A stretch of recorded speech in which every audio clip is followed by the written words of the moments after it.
রুডির পর কুন্তলাকেও গুলি করল দীপা। সুপ্রিয় দর্শক শ্রোতা, বাংলা ধারাবাহিক অনুরাগের ছোঁয়া আজ এক চরম নাটকীয়তায় পৌঁছালো, যেখানে ভালোবাসা, বিশ্বাস আর প্রতিশোধ তিনটি আবেগ একসাথে বিস্ফোরিত হলো দীপার হাত ধরে। আজকের পর্বে যা ঘটল তা নাটকের ইতিহাসে বিরল। দীপার হাতে গুলি খেয়ে মাটিতে লুটিয়ে পড়ল রুডি। ঘটনাটি ঘটে তখন যখন দীপার চোখের সামনে রুডি অপমানজনক ভাষায় দীপা আর সোনাকে কটাক্ষ করে। তখন দীপার সহ্যের বাঁধ ভেঙে যায়, সে তার নিজেকে নিয়ন্ত্রণ করতে পারে না।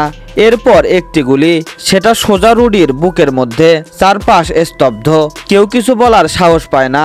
রুডির দেহ মাটিতে লুটিয়ে পড়ার শব্দ যেন পুরো ঘরটিকে কাঁপিয়ে তোলে।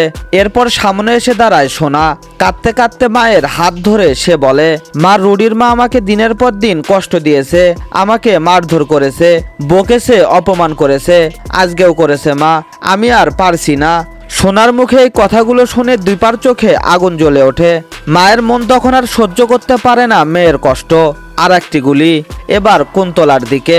তুমিও শাস্তি পাওয়ার যোগ্য কুন্তলা। এই সংলাপ উচ্চারণ করে দীপা চালায় দ্বিতীয় গুলি। কুন্তলা মাটিতে লুটিয়ে পড়ে। ঘর জুড়ে তখন চিৎকার, আতঙ্ক আর কান্না। সবার মুখে একটাই প্রশ্ন, এটা কি সেই শান্ত স্বভাবের দীপা? এতদিন যাকে আমরা দেখেছি অন্যায়ের প্রতিবাদ করতে চুপচাপ ভাবে, আজ সে নিজের হাতে তুলে নিল ন্যায়ের অস্ত্র, একটি বন্দুক। তবে এখন প্রশ্ন উঠেছে, এই কাজ কি দীপার ন্যায়ের পথে যাত্রা, নাকি শুরু হলো তার ধ্বংসের? আগামী পর্বে কি হবে দীপার পরিণতি?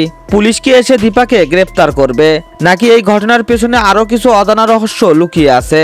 এইসব প্রশ্নের উত্তর জানতে হলে চোখ রাখুন পরবর্তী পর্বে। তো দর্শক, এই ঘটনাটিকে আপনি কিভাবে দেখছেন? দীপার এই প্রতিশোধ আপনি কি সমর্থন করেন? আপনার মতামত জানান কমেন্টে।